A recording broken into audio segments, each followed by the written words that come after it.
Welcome to the Enchanted Library archives, where we discover books and stories lost in the archives of history.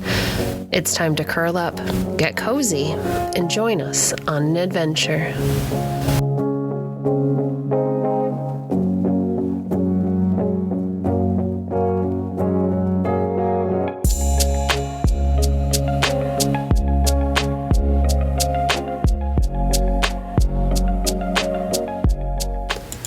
Today we're reading from The Speaking Oak and 300 Other Tales of Life, Love, and Achievement by Ferdinand Cowle Iglehart. Welcomes leprosy out of love for her husband. Among the many instances of heroism that have been recorded, few have been more noble than those of Catholic priests and Protestant missionaries who have turned their backs on everything dear in life, and life itself, to minister to the physical and spiritual wants of those confined in the leper settlements. A notable instance of this kind of heroism has come to recent notice, illustrating the singular devotion of a wife to her husband. Louis Holapa, a talented and promising young Hawaiian, married a beautiful native girl with whom he lived happily for 5 years, when he discovered unmistakable evidences of leprosy in his body. A knowledge of the fact filled his soul with horror. Instead of concealing the first hints of the disease, as he might have done, his fear of spreading the contagion to the general public, and especially to his lovely wife, led him to seek an early removal to a place of isolation.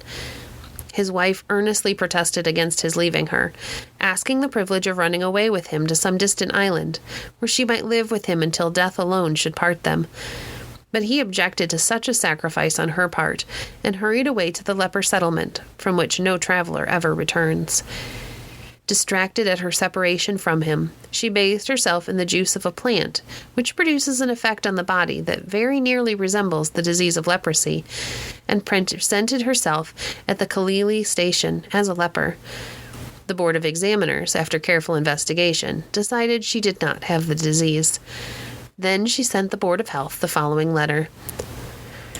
All the members of the Board of Health will know that I am Luhaya, wife of Louis Holapa, leper.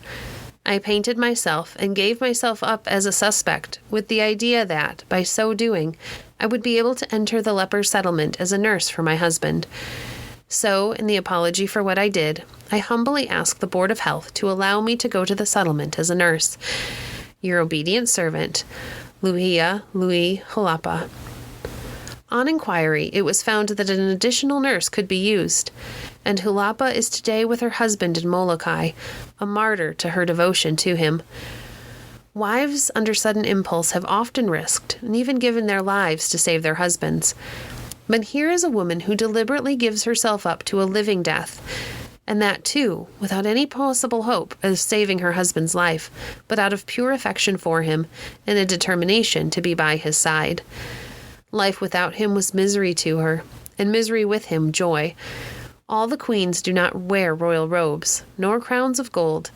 The sublime heroism will be crowned with immortality. These two Hawaiians are converts to the Christian faith, and will live out their lingering life of disease and patience with the prospect of an everlasting companionship. Thank you for joining us today. If you enjoyed today's episode, please leave a review on your favorite podcast platform and share our podcast with a friend. Visit our website at www.enchantedlibrary.net to see our past books or to connect with us on Facebook. If you'd like to support the work we do, you can visit our Patreon page at patreon.com/enchantedlibrary. We appreciate your support. Until next time, friends, happy reading.